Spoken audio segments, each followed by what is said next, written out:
So you've heard the story behind Daymaker touring. Now it's time to really meet the builder behind it. So in part two of our conversation with Daymaker touring co-founder Chris Trunek, we step off the slopes and into the workshop. So in this episode, Chris shared everything he's been building behind the scenes, including a brand new project that's truly epic. It's called Project Fawn. It's raw, experimental, and deeply personal, a playground for designers, engineers, and serial builders like Chris who want to create without constraints. If you're into side projects, startup stories, or building things that don't yet exist, this one's for you.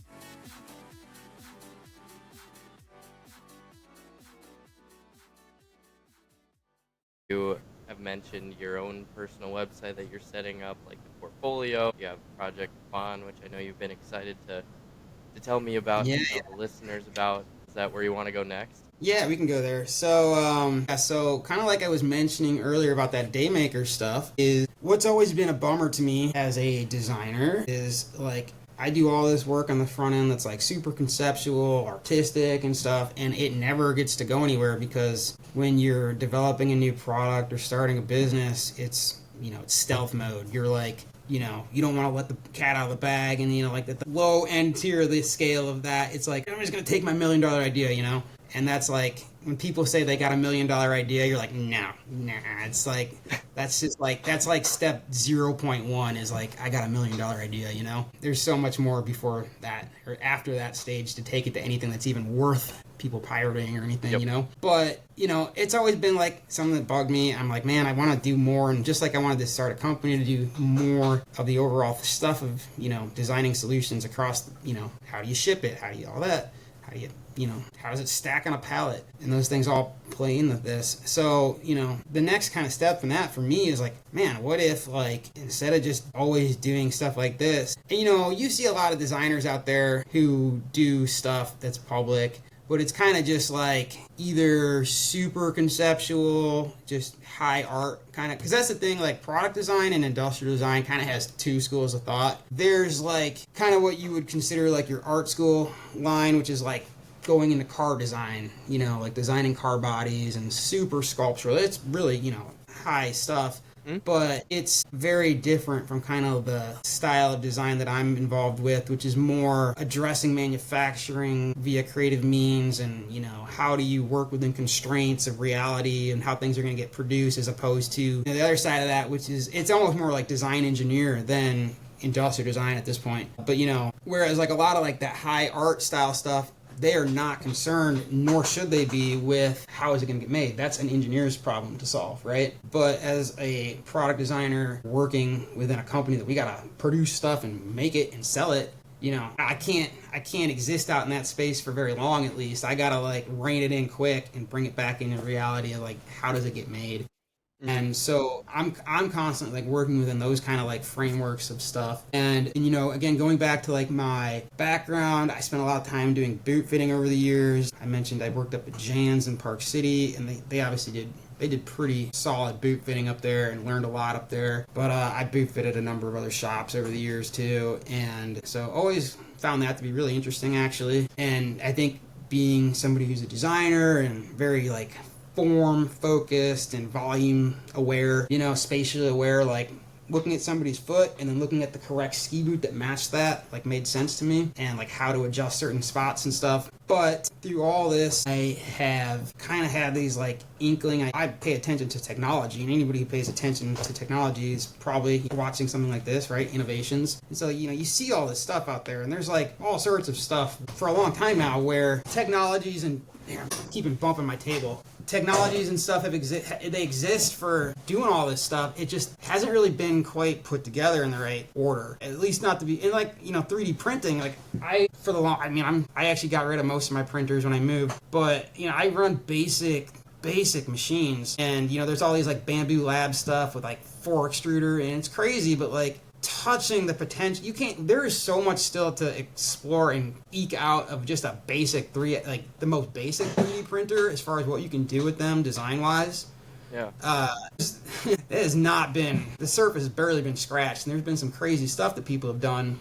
So and like I've mentioned, the photogrammetry and all that stuff that we've done, and Surefoot and places like that. I had done some work for a company that works for Surefoot, so I've been involved with them a little bit and see how they do their things, and all that kind of pressure mapping technology and that kind of stuff. So I'm like, okay, there's definitely something there with boots. And so over the years, I've kind of been, and the other thing is like, I'm going to get it on my website, which is christrunekdesign.com.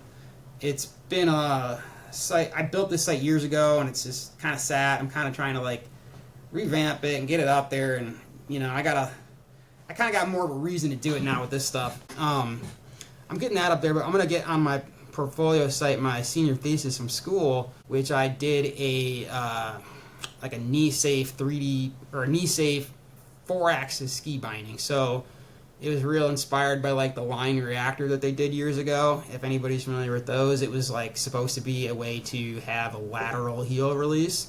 And so I was like, oh man, and it didn't work, but it was, it was technical challenges are what made that thing not succeed. Right. And so I was like, all right, I'm going to try to do it that way. And it's pretty sick. In fact, I'll get it. I got a framed photo of it here that I can just pull up just so you can kind of, let's see. Oh, it's going to be so shiny. But, I'll get the high-res images up there. But, man, you can barely see that. But, so I've always been down this path. Like, okay, I want to, like, solve the knee safety thing. And I, it's like, okay, I'll do it via the ski bindings. And I'm like, okay, well, I don't know how to do a ski binding. So, like, Daymakers is a good way to kind of learn. And so Daymakers has been a good way to really, like, build out the manufacturing knowledge and business, experience in all that with how this stuff actually goes in the real world. And so it's kind of been like the training grounds, right? But over the years, I've come to realize that I don't think, and Tyrolia has, not the, like, Tyrolia has their attack or protector binding line now, which is really cool. And there's always been the knee binding out there for the last decade or so. And those are like, they're solutions, but they work by just essentially adding another spring pack in the back of the heel and just another release mode. I admittedly have not skied them, so I can't really comment on their performance characteristics, but I did have a pretty key insight over the last last year. It was that I don't believe that the ski binding is the right place to do and tackle the ACL problem from. Because I think that it's so position dependent on where the skier is positioned relative to their skis and everything, that in normal skiing, I suspect that you're really pushing up against the same forces that you would be, at least from a ski boot and the bindings point of view. You're exerting the same kind of forces into that boot, but your biomechanics are different, so it's not a problem. And so when you try to put those two systems together, you kind of run into conflict where maybe the performance isn't really going to hold the same way that a traditional binding would, or things like that. And plus, you just have all this extra mass. Kind of like, and that isn't even the main, this is just like a parallel goal with this new project that I'm starting, which is called Project Fawn. And it's been a project that I've been kind of working on, like I said, since about 2019. Just in the background, not like anywhere close to full time, just like when inspiration is hit. And it kind of like hit a big stopgap where I wasn't like, just kind of like, okay. And just recently I've kind of been forced into action with it. And so I'm kind of like really been picking the ball back up with that, because I think some stuff, like obviously like ChatGTP and stuff like that, we were talking about that earlier. But, in using that and similar kinds of systems over the last year, really, it's like, okay, it's time to start doing some of this crazy stuff. And so I will pull up my presentation thing here again so we can go through. It didn't want to let me share my Illustrator thing. All right, so we got the Illustrator, the Mega Illustrator document reloaded. My computer is crying in the background as I try to navigate this massive file. Um, okay. So here, I'll start up here. So, here, got some just random, I just, putting photos together, but like going to ski boot factories and stuff. And just, this is old, but like looking at like crazy stuff going on with like 3D printing. And like these are some pretty far out looking women's heels and stuff. And these are, you know, these are 3D printed ski boots that have been done. And if you look at them, you would never know that was 3D printed. It's just a Yeah. normal ski boot that they 3D printed. They've been like Uh, injection molded or something like that. yeah, yeah. And so for anybody who's not aware, ski boots are like very, very, very complicated and expensive to manufacture because injection molds, like we talked about earlier, are very expensive, right? And when you're talking about a ski boot, you've got a large mold, which is expensive, and you've got at least two large components. Well, you've got four large components, right? Because you've got a left and a right. And then on top of that, you've got an entire size run that you have to make new molds for each and every size. And then that's just, the shells. You put all the hardware pieces that need to be made and anything else like boot boards or stuff like that that needs to be made different sizes. I mean, you're talking. I have not been involved with a company where I've been talking about the mold cost directly with a ski boot, but it's very easy to assume it's multi-millions of dollars to tool up for a run of ski boots. So, and this is old. Here's kind of like the photogrammetry pipeline. So here, this is cool. This is old stuff that I've kind of got back out to show kind of the timeline here. So I come across this stuff, and there's like a whole guide on this, and I documented this all. I have a full, like, someplace in my files, I have this all like literally step by step written out on what exactly I did, and because I had to tweak it quite a bit, this process, to apply it in a ski boot. But I went and follow this pipeline to generate like ski boot inserts and stuff. I'll get to that here in a minute. I'll just finish this out. These little screen captures, but these are again some more other examples of like 3D printed boots that people had tried. And for anybody who's not familiar, there's all sorts of industrial 3D printing processes that are very impressive, but they're in many ways more prohibitive than injection molding. It's very expensive stuff. And like all these powder systems, these powders are really nasty because they're super fine. And so you have to take like all sorts of crazy precautions when you're dealing with powder bed printing and things like that. It's just not very user friendly. And if anybody's familiar with FDM printing, if you imagine trying to print an entire ski boot liner like this at once, like, good freaking luck. This is going to fail at the worst time after like 3 days of printing. And then, you're just out an $80 roll of material or something, right? So, okay, And so that's that was kind before of you like, even try to step into it, flex it, and then break it. what was that? That's even before you try to like step into it, flex it, and then break it. Yeah, well, this stuff here, for people who aren't familiar, 3D printing is done with a lot of different materials, and like the base material that everybody uses is called, God, what is it? I never even use it. Not PETG. What's the other one? Gosh, I sound like No, it a starts with a dingleberry. P. I can't remember what it's called either. Yeah, I know. Man, it's, oh my gosh, y'all know what it is. I never print with it, so it's spacing me. But, that stuff's super brittle. I'll remember here in a minute. PLA, there you go, thank you. It's super brittle. It gets soft at temperature. It's like not a functional material for most stuff.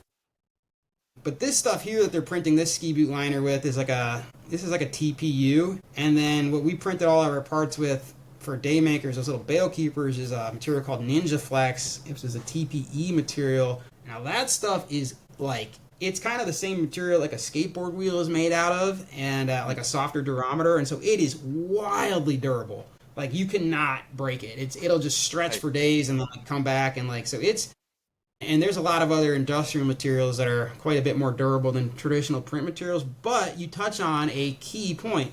you flex into it and you crack it. And why do you flex into it and crack it? Not because the material is inherently weak, but because of the Z-axis layer line problem inherent to FDM 3D printing. And what that means is, like on a picture like this with a printer, as it goes up, you do your layers, and those layers are not bonded at the same grade or caliber that they are, in the X and Y direction. So the Z-axis is weaker by nature in almost all 3D prints that are layer based. So, those are some like big inherent design problems that I noted early on. And again, I'm going to take a step back and say that, like I was talking about, like everything I've typically done has been like, skunkworks mode. With this project, what I'm trying to do here is I'm really looking to just flip the script completely. I don't have anything invested into this project financially really other than just some time, so I'm not like at risk of like losing everything, so to speak, like that. It's a solo project where I'm not relying on other people's needs and stuff, but more so I see it as a project that is almost impossible. In fact, I would say it is impossible to do correctly via the traditional model, which would be that, hey, I've got this idea. Let's 3D print a ski boot, and I'm going to go hire a bunch of people, and then I need to get a bunch of money to pay them. And so I need to get outside investors, and then all of a sudden I'm trying to make them happy, right? And so like it just spirals out of control, because what we're talking about with this boot project involves some pretty high caliber individuals with high caliber knowledge contributing to it that would be very expensive. And so I was like, man, and plus not only that, but like intellectual property law and the patents around all of these different processes for all of these things would be like almost insurmountable for doing anything commercial with this stuff. So as promising as all of this stuff looks, like you can't do it traditionally. Like it's very, very prohibitive to do any kind of like custom 3D print product traditionally. And there's all sorts of, established firms out there that are doing it and trying. And I think in many ways it completely misses so many of the fundamental benefits of 3D printing and approaching it that way that, I just don't think it's quite the means. So, so this project is really, I am taking a gamble by, showing you what I'm about to show everybody, because like it is that skunkworks layer of stuff. It's raw. It's before it's been fully, figured out. And so what I'm looking to do is to build this idea out as like an ongoing thing that is, that uses outside contribution as a means to push it along. So like, I'll just keep moving stuff around here. So yeah, so here we go. So these are some boot boards and stuff like that I've made on the printers. And so I've made like actual boot boards with the same approach, that would go underneath your liner for like shock absorption. Mm-hmm. And then we've made insoles that worked really great. And I actually used them. I made these. So again, you can 3D scan, you can do all this scanning stuff, but there is a fundamental problem with footwear design scanning where you need to capture the weighted foot. And even more so than any normal shoe, ski boots are very, very like, your stance angle. There's a lot of stuff that goes into how you're standing in the boot before you even would like do anything, right? So I was just approaching this. I'm like, man, could you do this like on the like right here in your little any home office space? Like, can you just step on a flatbed scanner? And you can, because you get a height map. This generates a height map. And I'm not saying that this is the way to go. This is just what I ended up doing for this path. But, I generated a black and white height map, which you can then go into OpenSCAD, which is like a, code-based CAD tool. And you can turn that height map into, vertical data. And then that's how this three-dimensional surface was generated on these insoles.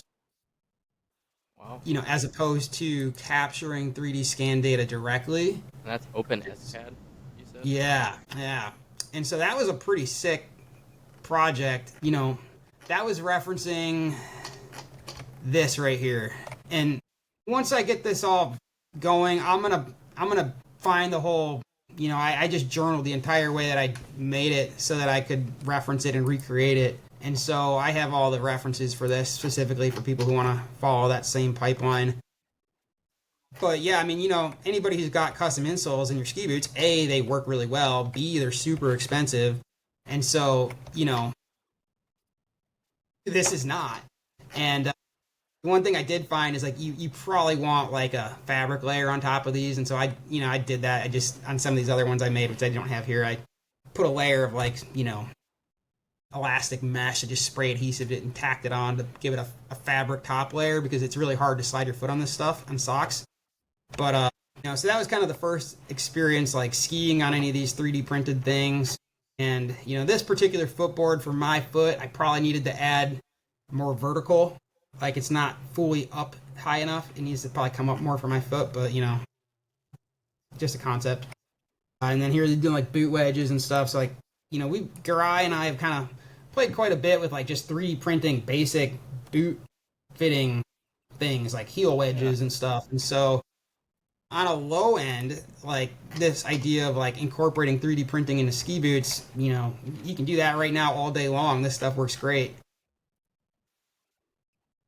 And so, these are some sketches that were like old, 19, but I'm looking here at the idea of like, hey, could you make this ski boot with 3D printing where it's like a dual material print where you have this TPU material on the inside and a hard shell on the outside, and hey, maybe it's like got flex zones, and maybe this toe is printed as like one component and the heel is another component, with like this being the build plate, the bottom of the print that gets joined up. Yep.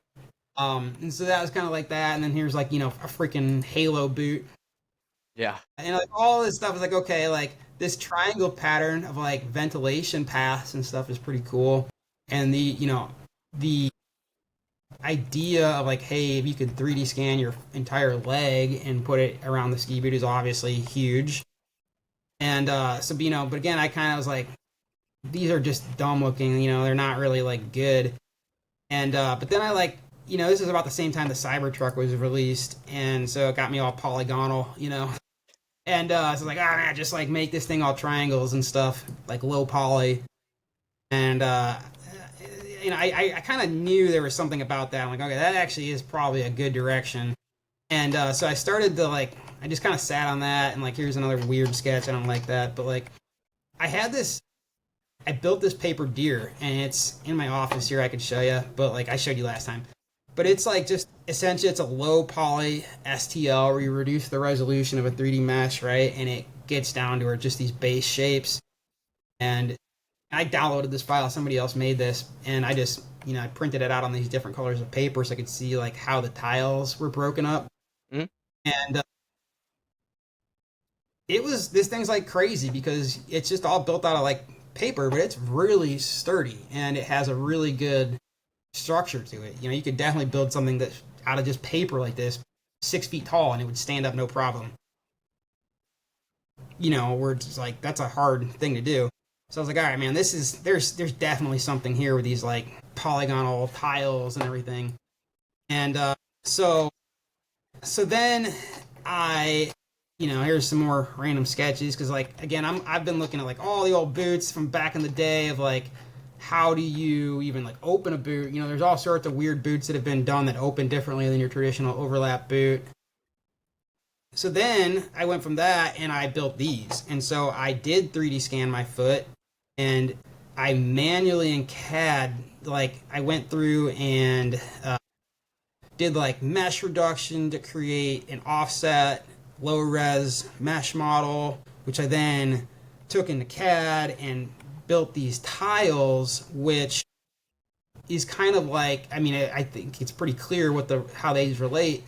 But these tiles, what's important to note here is that they are super duper fundamentally easy to print.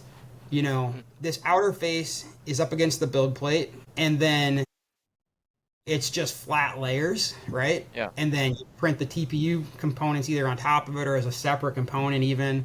But you don't need a dual material printer to do this. You just switch materials, right?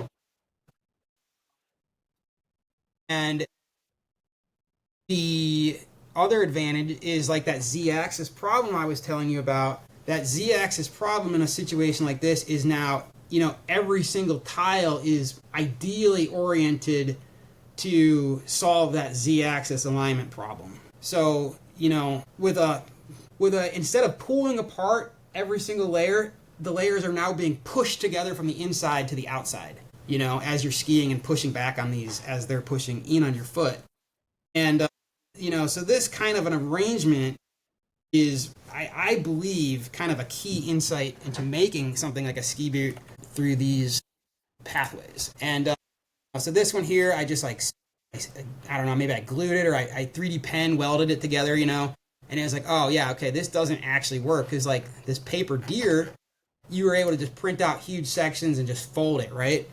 Mm-hmm. And you can't do that quite with this like plastic, even like a thin layer of plastic. It just doesn't fold and it's not going to be strong enough. So there's technical challenges, but the overall, like, you put this up against your foot, this is like molded off like the top instep part of my foot, and you're like, oh yeah, this is it. It feels really like it's perfect, it's a perfect mate to your foot. And so this again is probably back like 2019, 2020 when I was doing these pieces, and I still have them here. I brought them out so I'd have them, but it's probably easier to just look at the pictures. So, it kind of just sat.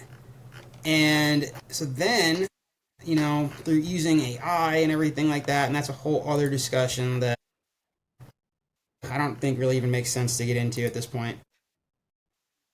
Here's my little deer, my new office, and here, a bunch of logos and some really bad looking boots. But like, this is where the AI stuff really was helping and getting really cool, right? So this is kind of like my current panel for Project Fawn that outlines kind of like the basic pathway of how these things get made, right? So on a first tier, you put the skier in the ski stance. So this panel 1. And so like if anybody's had like a Fisher vacuum fit or any, serious boot work done, both the stance that you're in and the angle and the width of your stance, these are all factors that should be accommodated for.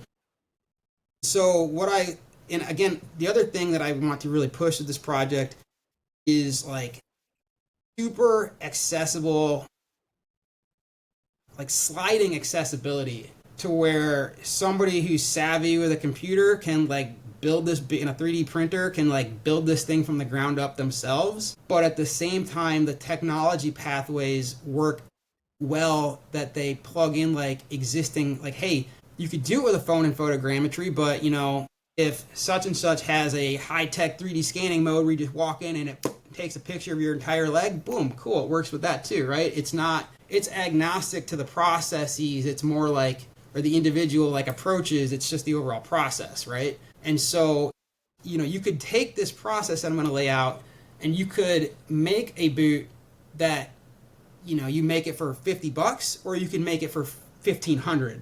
Yeah. And you'd get different tiers of outcome, but it would be, how much time do you want to invest? How, what's the fit and finish you want? Because like, there's so much you could do aesthetically too with this kind of a technology. So, the first thing is you capture the scan data, right? And so you need to have the skier correctly oriented, and you need to get their weighted foot, and you need to get an imprint of their weighted foot. So, again, I want to really eliminate logistics and shipping and warehousing and everything like that. So, you could literally anywhere in the world go dig up some clay out of the dirt. Like, that's what I'm going to do. And you could put some dirt in a little flat box, like a baking pan or something, and you could make this as nice as you want to make it. Like you could make a nice wood frame or steel frame, but it doesn't matter. But like you take the imprint of your foot and you keep somebody correctly aligned so that you and this is where a boot fitter and all of these existing pipelines of knowledge plug in. They don't get eliminated by this, they just get a path to plug into. So you get boot fitters and all these like technical expertise with like, hey, here's the best position to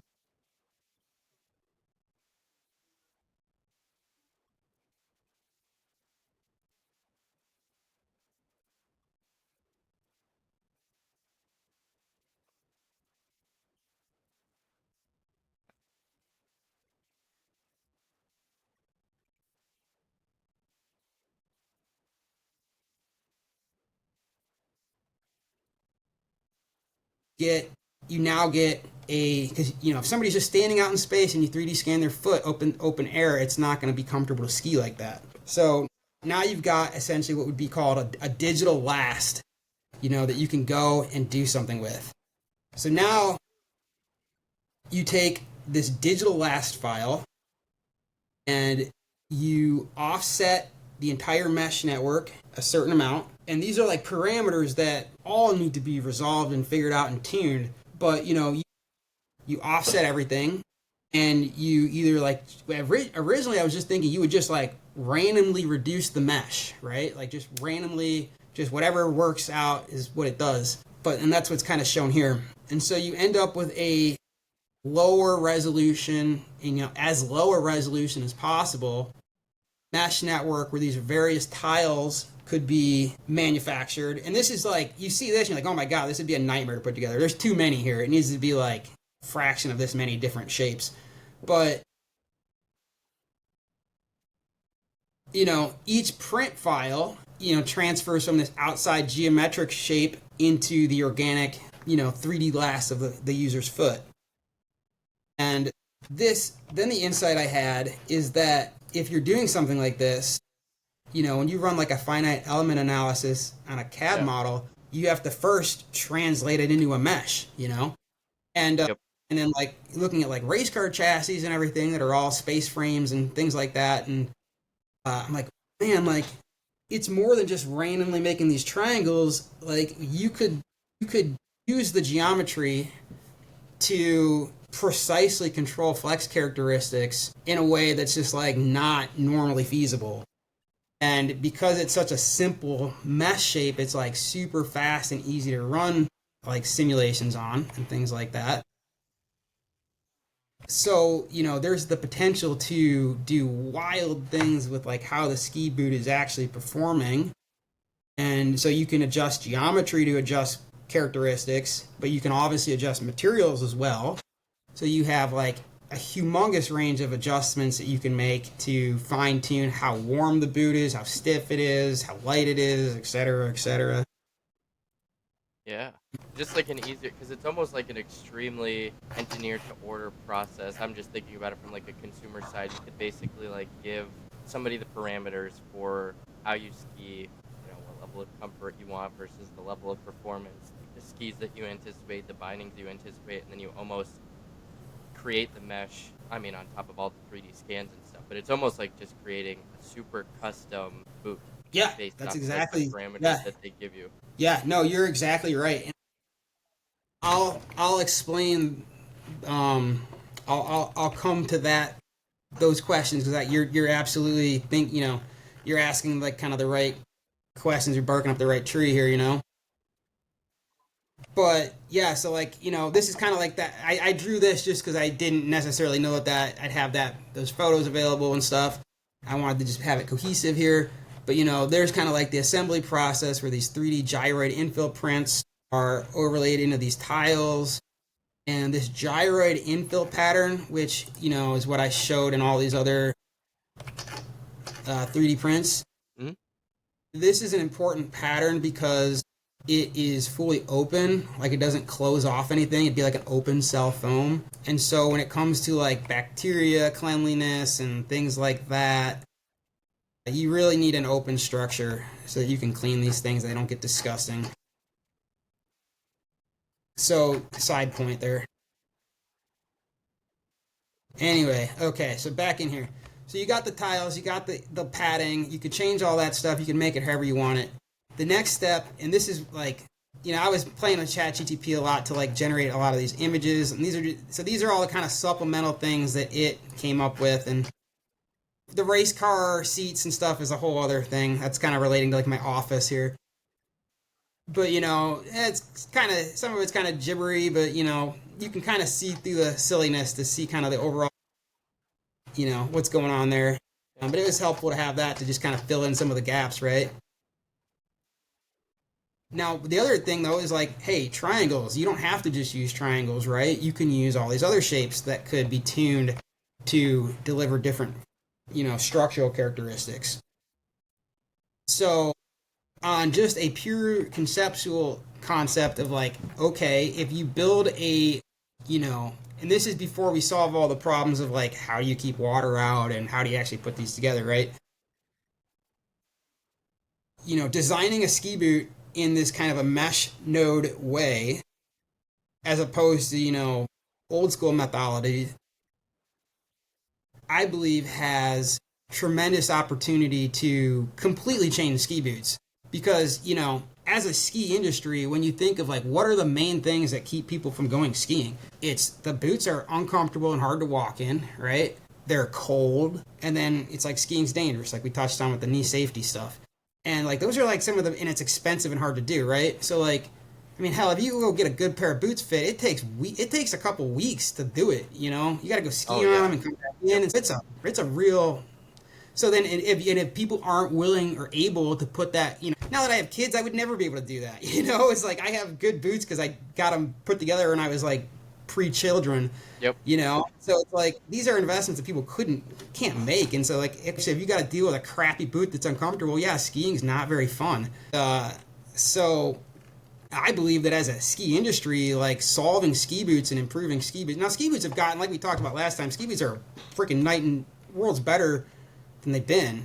And, I commend everything that's happened there. And I think that's the thing, too, is I don't want this project to be a, like, means of like erasing what's been gained through all these developments. I want it to be like, hey, here's something else we can take those developments and kind of point them towards and go in a, just totally different direction and see what we as an industry can do. Because I think that if we could do this, there's many things about this that are like, for one, like I mentioned, you completely solve all the manufacturing, up tooling or tooling up charges and everything like that. You get rid of logistics, you get rid of shipping stuff across the world. You get rid of warehousing, you get rid of like boots that don't fit and need to be, boot fit after the fact. You just do all that right in the pipeline of like designing it, from scratch. Yep. And so this idea, how this plays out as a product, is that Project Fawn is a website or an online tool essentially that still needs built. But and this is where like I need help. Like I don't have the knowledge. No single person has knowledge and all of these different expertise, because like you put biomechanics and all these different aspects into this stuff, and you get all of those different like areas of expertise coming at the same problem that would normally be like segmented apart. I think we could do crazy stuff. And so by doing it with like really basic 3D printers, or at least making it feasible to do basic 3D printers, that means that like everywhere in the world there's 3D printers, right? So, and maybe not everyone has a $1 million powder bed centrifusion machine or something like that, but most people have a couple $100 machine or something like that. And so by, working in that path as opposed to like the high tech machinery end of things, like I said, I don't even think we've scratched the surface of what we can do with the basic machines yet. And so I think it really keeps the cost and accessibility like super low. And of course, you could always make these things on higher end machines, right? Nothing's stopping you from that. But so the product as an experience is somebody comes to a website and they have their 3D scan file, or they are instructed in how they generate their 3D scan file, and that might be, hey, photogrammetry with this DIY approach, or it might be go to your local ski shop that's a trusted partner, and they've got the pipeline all figured out to where they go 3D scan you all in correctly, and they provide all the boot fitting assistance and help take somebody through the process. Again, it could be done any different way. So, there's all sorts of custom stuff where you just use your iPhone and take, 3D scans now. It's like, use that stuff. It doesn't matter. It can be done anyway. So you take the 3D scan file that you've generated and you upload it. And from there, you have all these different parameters that get adjusted. And, from how many nodes of the mesh there are to how stiff you want it to be, to prioritizing warmth, whatever. And I even imagine that ski boot manufacturers and stuff could almost have accounts within this environment to where hey, such and such makes a really high performance race boot model that has been they've figured out certain aspects that make a race boot work better versus a touring boot or something, so the manufacturers, legacy manufacturers and brands are pipelined right into this, and they're not because when we said, the molding of the plastics and stuff, it's important with a ski boot when you're dealing with the cold. They've got knowledge in that kind of stuff that's not public, and so by getting those players involved, you kind of cross some of those bridges, and so you download this file once it's been generated, and you check out and you buy it, and this is where in my opinion, open source technology kind of dies.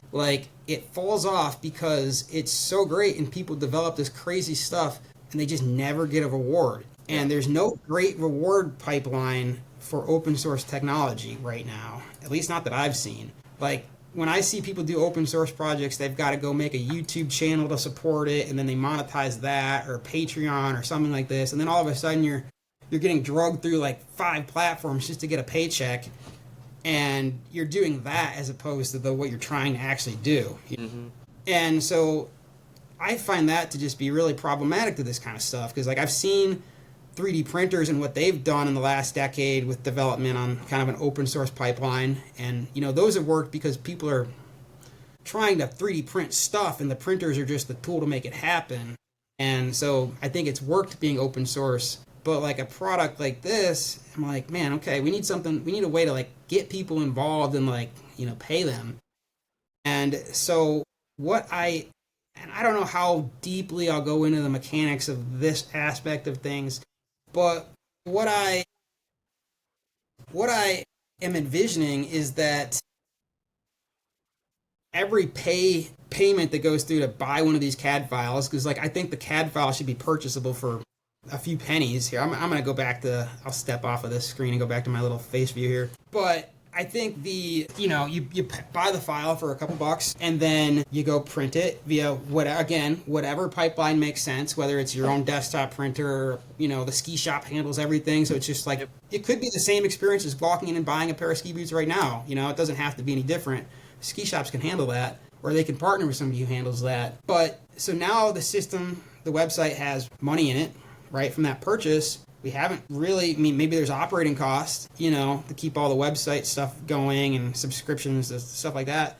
But, there's no physical cost. And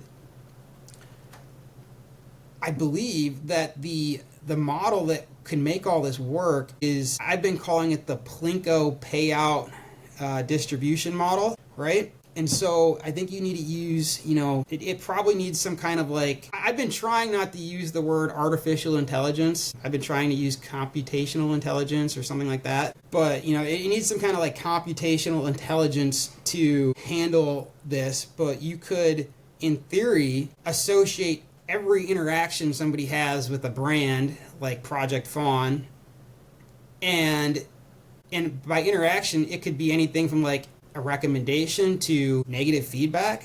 It could be these things suck because X, Y, and Z.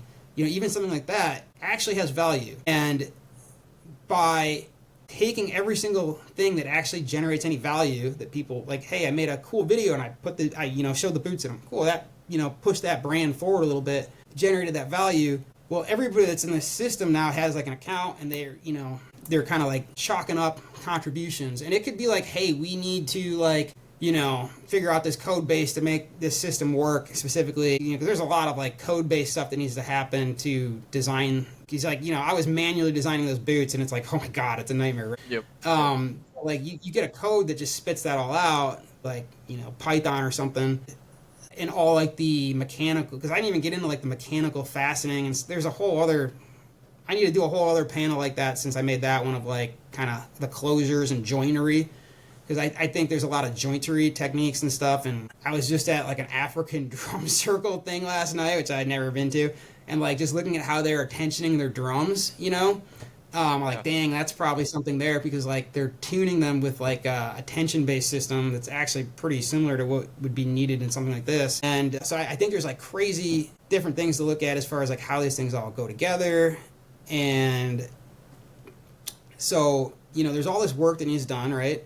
You get all these contributions, and I think it's going to have to be some kind of like a ramping up where it's kind of manual at first until it becomes, you know, so I'm probably like, what I'm thinking is like, I'll get this site kind of up as like just like almost like a very basic like timeline forum kind of post where just posts come sequentially or something.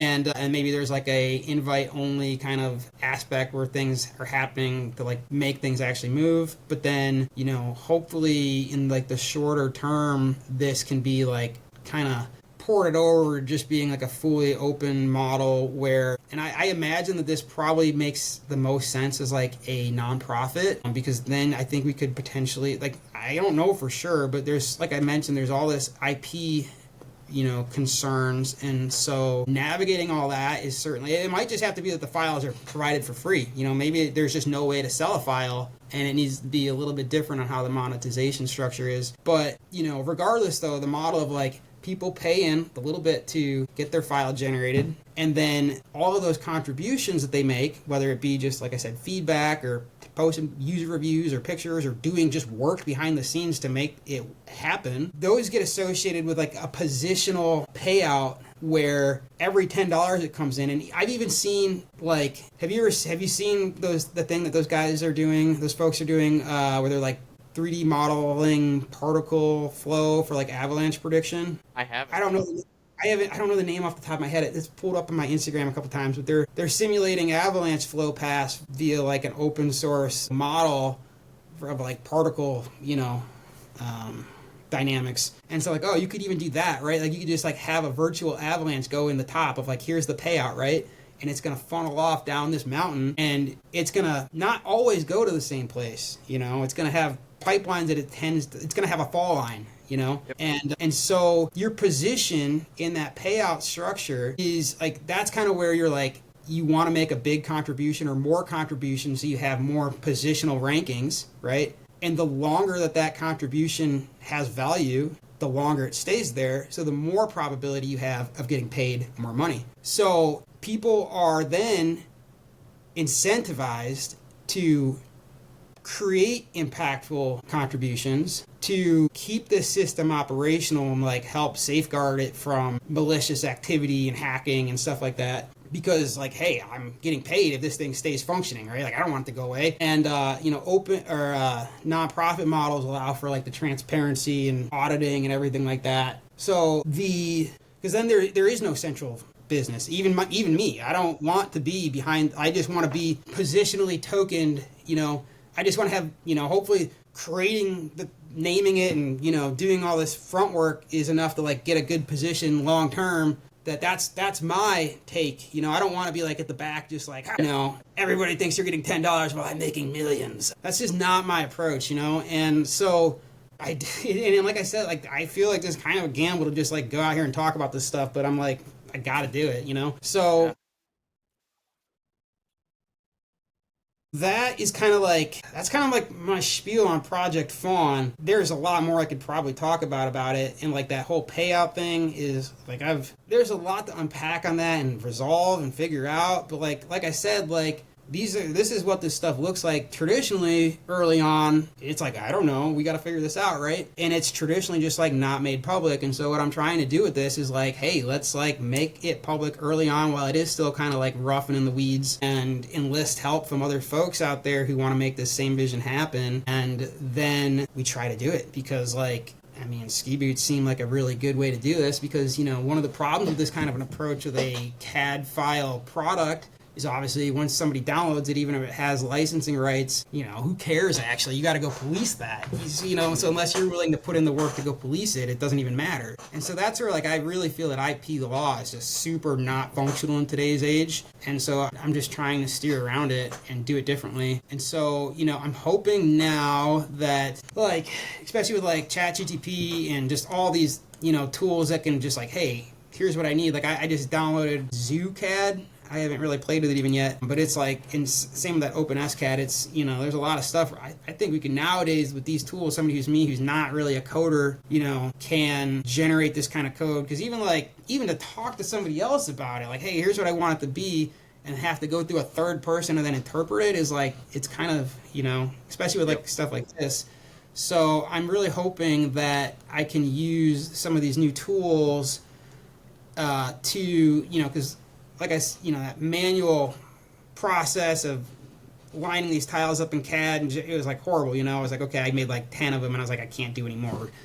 And the way I suspect is like, is like anybody who's ever looked at like sacred geometry and stuff like that, or subdividing, different geometries and stuff. You're like, oh, once you start doing it, you're like, I see how this works. It looks all complicated, but it's like very mathematic and just procedural, right? Like cut it in half and then cut it in half again. And so I think on a programming side, it's like you take this mess and then you just everything needs to be subdivided X number of times. Then it needs to be made into like a 3D dovetail or something like that, to where it's like a mechanical joint that works well with like the 3D printing processes. And maybe it goes away from this tile method. The tile is not necessarily inherent to it, because it could be a 5-axis printer where the thing is printed in that same manner, or even, you could take that same approach with a 5-axis printer, which could print from all sides, and just smooth it all the way out at that point and reap the same kind of benefits. But 5-axis printing is very challenging. So even, the machines exist, but the code doesn't. Like there's no real slicing software that can handle 5-axis printing well yet. So,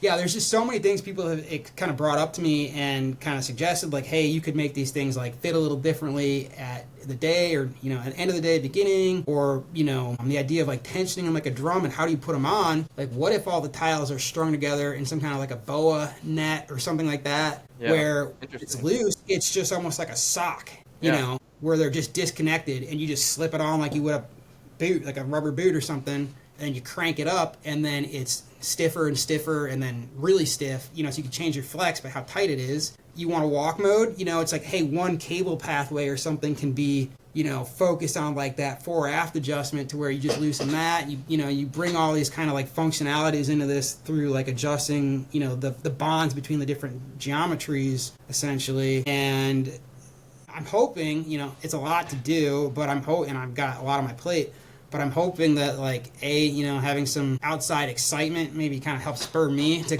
keep working on stuff. But I suspect that like especially with like the computational intelligence tools that are out there, programming this stuff is feasible now, where it wasn't a couple years ago. And I would really love to get at least a couple rough 3D printed full boots. I don't know if I'm willing to ski in them yet. It's like they go, like you said, you get the old like Technica boots, it would shatter, and from like the toe ripped off from that plastic being wrong. Like there's risk with like testing a product like this. You could if you made something like this and just clicked it into some skis and just skied on some base, you'll be able to feel, oh, wow, this is either like really working well, or it's, this whole idea sucks. It doesn't work at all. It's like, I mean, that's how it goes sometimes. Like I said with that ski, I spent all summer building it and they just failed. So, there's no guarantee that this actually works, but I feel that there's enough meat on the bones at this point. I'm like, yeah, I think it actually can work. And I think that if it doesn't work how it's shown kind of in some of these like early sketches, that it'll lead in a direction that does, that's not expected. Yeah. And so, yeah, that's kind of my spiel on Project Fawn, and I'm hoping, too, with it, that like if we prove it via this kind of model, we could pipeline that into all sorts of other different objects that need manufactured. So Yeah. yeah, That's amazing.